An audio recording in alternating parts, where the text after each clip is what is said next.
Sonic the Hedgehog is directed by Jeff Fowler, written by Patrick Casey and Josh Miller, and it stars Ben Schwartz as the voice of Sonic the Hedgehog, James Marsden as Tom, and Jim Carrey as Dr. Robotnik. The movie follows Sonic after he's forced to leave his homeworld and hide on Earth. While in hiding, he accidentally sets off a huge electronic energy wave, which causes the government to send Dr. Robotnik after him in order to steal his super speed powers. So the first thing I want to talk about with this movie is the controversy around Sonic the Hedgehog's design. When the first trailer got released last year, I think it was last year, the design for Sonic was horrendous. It was creepy, it was too realistic, it just felt off, and everybody hated it. And everyone hated it so much and so violently and vehemently online that the studio making the movie decided to redesign Sonic from the ground up and be more true and honest to the original design of the character from the video game.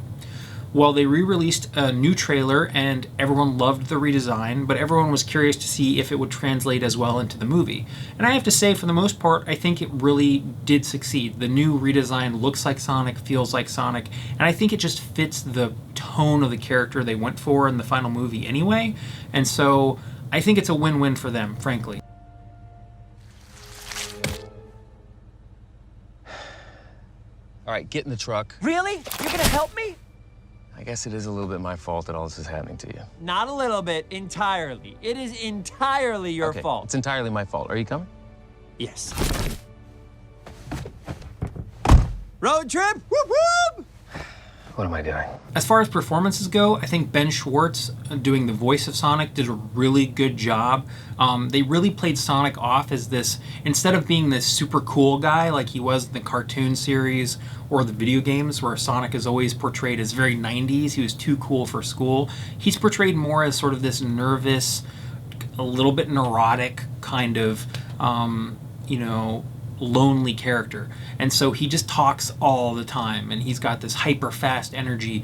I think it really works for the character, and the performance on the voice acting really sold it in a lot of ways. And the animation helped a ton too, of just he's constantly moving around and doing stuff, and it really keeps the energy high and it makes you believe in this little blue fuzzball blitzing around everywhere. James Marsden as Tom did a really serviceable job. I think he did the best he could do with the role he was given. He was basically the straight man. You know, he was just the guy who was there to be a foil for Sonic to throw jokes at for the whole movie, and for them to have some witty banter throughout the film. And so for that role, I think he did a really good job. And then we get to Jim Carrey, who, I love Jim Carrey, but Jim Carrey has this bizarro range of characters he plays. I really think that the direction they gave Jim Carrey was, Jim, you're a bad guy, but you're high energy, you're like a cartoon character. And so he's just constantly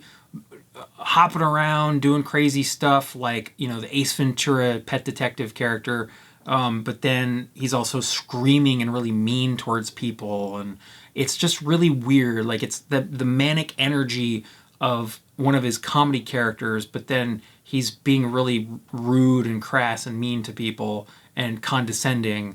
I didn't find him fun, and I didn't even necessarily find him that dangerous. He mostly just sort of felt like weirdly over the top. So the character just was weird to me. I didn't hate it. I thought it was an interesting take on that character of Dr. Robotnik, and do I think it could have been done better? Definitely could have been done better. I think you could have made the character either more fun, like genuinely fun, or you could have made the character more menacing and make him legitimately more scary. But I like the look of Dr. Robotnik. I think Jim Carrey's physicality, his physical presence in the movie works for the character, and I really like it. He did an overall pretty good job, but I think there was a lot of room for maybe doing it better. The time for talking is over. It's time to push buttons. Your flying eggs are pretty impressive, Mr. Eggman. But let's face it, you'll never catch me. Confidence. A fool's substitute for intelligence. The story actually doesn't have a lot to it. There's not a lot there. It's basically a road trip movie where a character is running away from some bad guys, and so they're on a road trip going to somewhere to get a MacGuffin. You know, they're getting the magic, whatever the heck, to solve their problem. And while they're on the road trip, we're also getting introduced to like Dr. Robotnik's backstory, or we're getting introduced to Tom's backstory or Sonic's backstory. And we're just sort of creating relationships between these characters, but the actual story itself is very not that interesting. I mean, there's not a lot to the story. It's really just an excuse to put them in situations where they can either have action scenes or joke scenes. It works. It's just not that exciting because I feel like I've seen it all before. Like, the movie never does anything where I'm like, oh, that's new or interesting or innovative. It all feels like the same kind of stuff we've seen over and over and over and over and over again. Now, that being said, even though it's a rehash of a lot of other things I've seen before, it's actually a watchable video game movie, which is stunning. That's a massive improvement. I mean, most video game movies are horrendous. They're so bad. They're awful. And so having even one moderately watchable video game movie in Sonic the Hedgehog is, I think, a huge win for the genre, if nothing else. In terms of the technical stuff, I would say the camera work is good. There's nothing about it that's super impressive. There's not really any big money shots that I can think of in terms of like flashy oneers or like, you know, interesting angles or anything like that. It's all pretty bare bones filmmaking in terms of where the camera is placed and how we're filming things. But the lighting, there's some cool sequences of lighting, especially with Dr. Robotnik. There's one scene where he's in his super secret lab and he's like got all these flashing lights everywhere, and it looks kind of cool. The lighting is kind of neat, so I give them that. It's kind of cool. In terms of the music, it worked, but it wasn't a show-stopping choices. You know, there weren't any crazy, huge, amazing musical choices that made me go, oh wow, that's cool, or that's interesting. It really was just sort of standard stuff, but it worked, so whatever. With all that being said, my final score for Sonic the Hedgehog is going to be a 6 out of 10. I didn't hate this movie. It was pretty inoffensive in terms of the things it did with the story, in terms of its characters, in terms of its jokes and its action set pieces.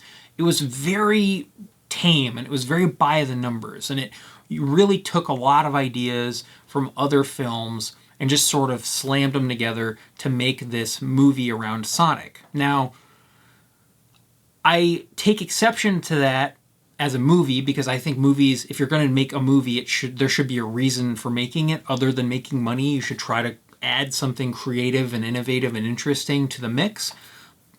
So that's why I docked it so hard in terms of points. But at the same time, we basically have never had a great video game movie. So I think playing it safe was probably the right call. You know, if you go trying to hit a home run on a video game movie, the odds are it's not going to go very well. And it may just be that video game movies are unwinnable territory. It's like no matter what you do, you can't win with video game movies. But yeah, Sonic the Hedgehog is watchable. And I think if you're a big fan of Sonic, you know, it's fun. Like, it's a very inoffensive movie. You can go to the theater and have a good fun time watching it. But it's pretty forgettable. This really feels like a stream it on Netflix kind of movie. So I would suggest holding off and seeing this one later down the road. All right, guys, thank you so much for watching my review of Sonic the Hedgehog. If you like the content, please do all that standard YouTube stuff, like, comment, and subscribe. I'm a new channel, and it really helps me out. So until next time, later.